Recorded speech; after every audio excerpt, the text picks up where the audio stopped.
1914년 여름, 유럽은 숨죽인 화약고였다.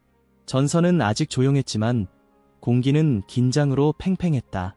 국경 너머에서 말발굽 소리가 울릴 때마다 사람들은 숨을 죽였다. 그러나 진짜 폭발은 아직 일어나지 않았다. 그것은 보이지 않는 곳에서 금고와 장부 속에서 천천히 타오르고 있었다. 돈, 금, 신용. 이 세 개의 진짜 전장은 총과 대포가 아니라 은행과 정부의 계산서였다. 베를린의 은행 앞에 줄이 길게 늘어섰다. 프리드리히는 손에 전단지를 쥔 채 서 있었다. 조국을 위한 투자, 승리를 위한 채권, 붉은 글씨가 선명하게 찍혀 있었다. 확성기에서는 관료의 목소리가 울려 퍼졌다.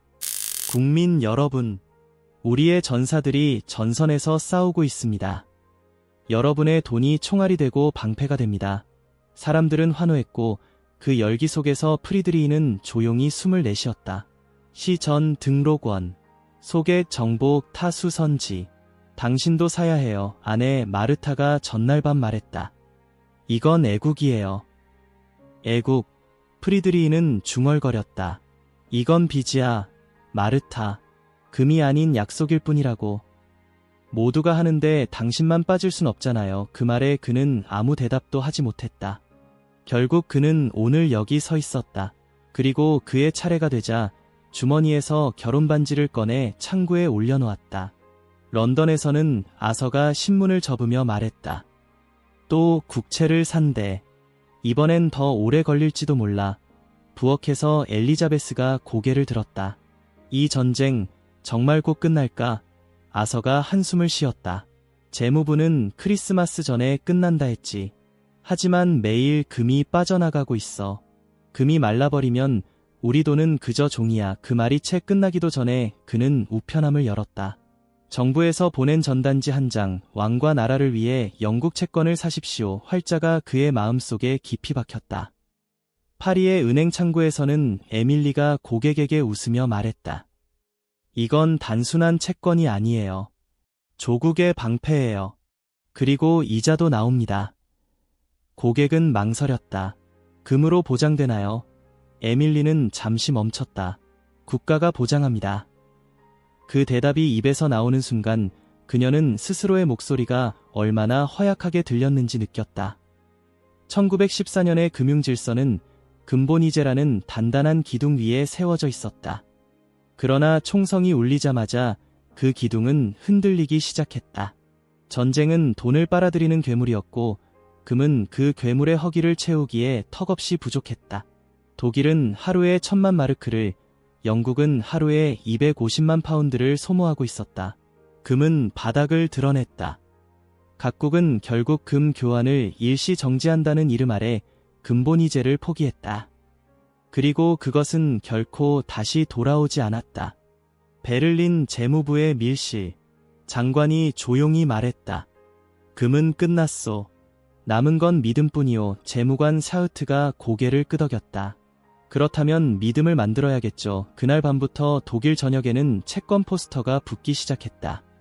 병사들이 총을 들고 웃는 그림 아래 적혀 있었다. 당신의 저축이 조국을 구합니다. 프리드리히는 다음날 은행에서 서류에 서명했다. 손끝이 떨렸다. 이건 희생이야. 그래, 희생. 런던의 금융가에서는 다른 이야기가 오갔다. 시티 오브 런던. 세계의 심장. 영국 재무부 차관이 전화선을 잡았다. 미국과 연결해. 모건과 이야기해야 해. 대서양 건너 뉴욕. 월가의 거대한 회의실. 존 피어폰트 모건이 손끝으로 금빛 만년필을 돌리며 말했다. 무기와 식량 모두 공급할 수 있습니다. 대가만 지불된다면 말이죠. 영국 대표는 숨을 삼켰다. 우리는 당신들의 도움 없이는 버틸 수 없습니다. 모건이 눈빛이 반짝였다. 좋습니다. 그럼 전쟁의 절반은 이미 제 손에 있군요. 그때부터 미국은 중립국이었지만 실상은 전쟁의 은행가였다. 모건이 회사는 영국과 프랑스를 위해 거대한 대출을 주선했고 이유는 천문학적이었다. 그는 사무실 창가에 서서 뉴욕의 야경을 바라보며 혼잣말을 했다. 이건 자선이 아니야. 이건 미래야. 러시아의 겨울은 혹독했다. 상인 이반은 눈 덮인 시장에서 소리쳤다. 오늘 받은 루블이 내일이면 휴지야. 물건을 사려는 사람들은 점점 줄어들었다.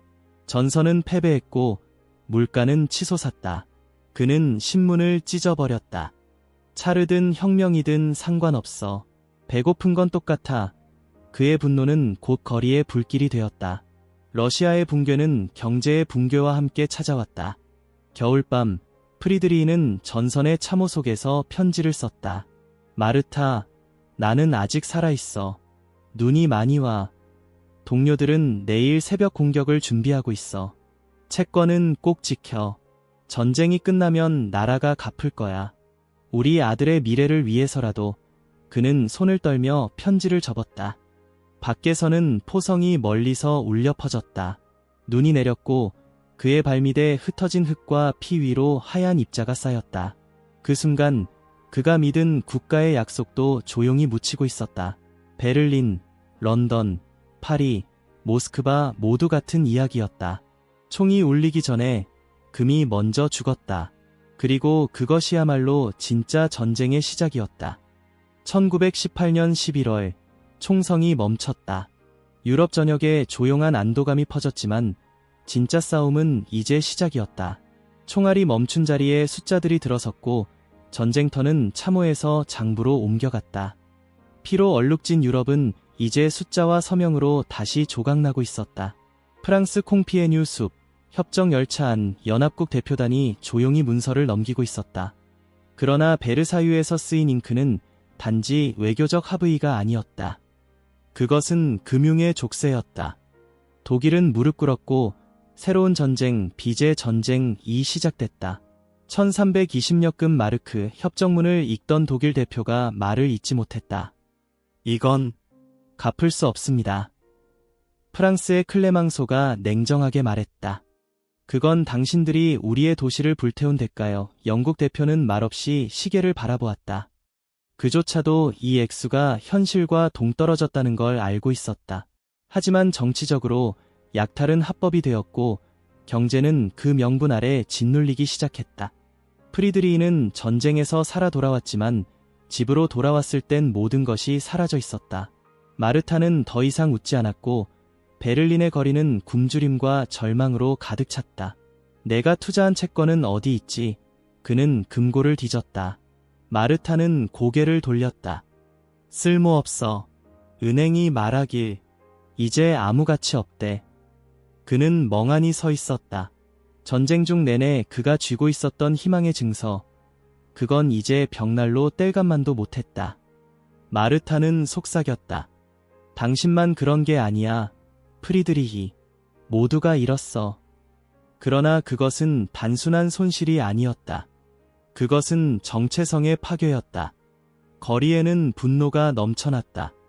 남성들은 망가진 군복을 입고 맥주집에서 소리쳤다. 우리는 배신당했어. 전쟁에서 진 게 아니라 정치에서 졌다고. 그리고 그 분노는 점점 조직을 갖추기 시작했다. 파리의 겨울, 에밀리는 은행 창구에 서 있었다. 전쟁 당시 판매했던 채권의 상환을 요구하는 고객들이 밀려들었다. 당신이 우리에게 말했어요. 나라가 반드시 갚을 거라고. 한 여성이 외쳤다. 에밀리는 당황한 얼굴로 대답했다. 국가가 아직 준비 중입니다. 상황이 안정되면 지금 내 아들이 굶고 있어요. 무슨 준비가 더 필요해요? 그날 밤 에밀리는 상관에게 조용히 물었다. 우리는 이걸 어떻게 감당하죠? 그는 고개를 저었다. 우리는 더 이상 독립적인 금융국가가 아니야.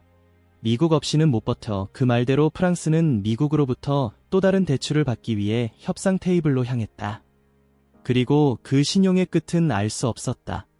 1925년 런던. 아서는 양복점 문을 닫았다. 다 끝났어. 그는 친구에게 말했다.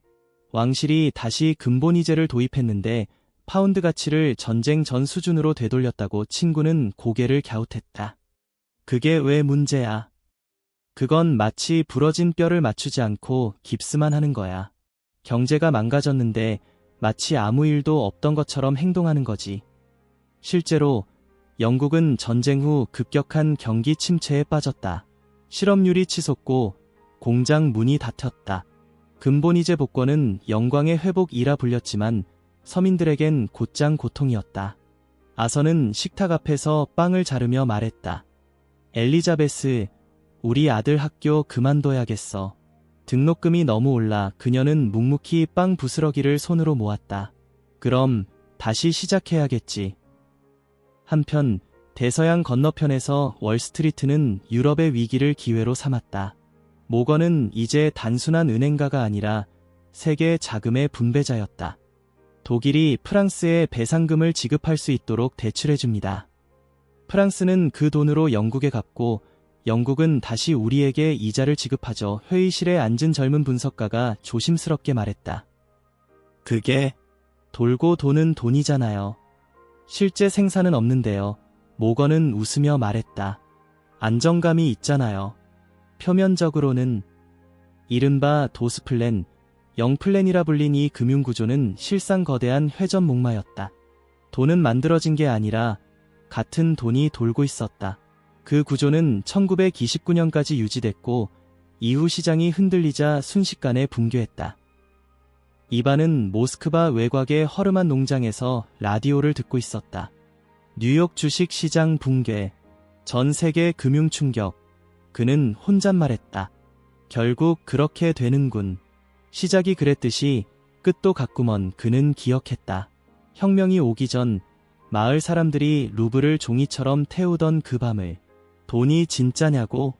그건 믿는 사람의 수만큼 진짜지. 이반은 땅에 난 균열을 바라보았다. 그 믿음이 끊어지면 나라가 무너지는 거야.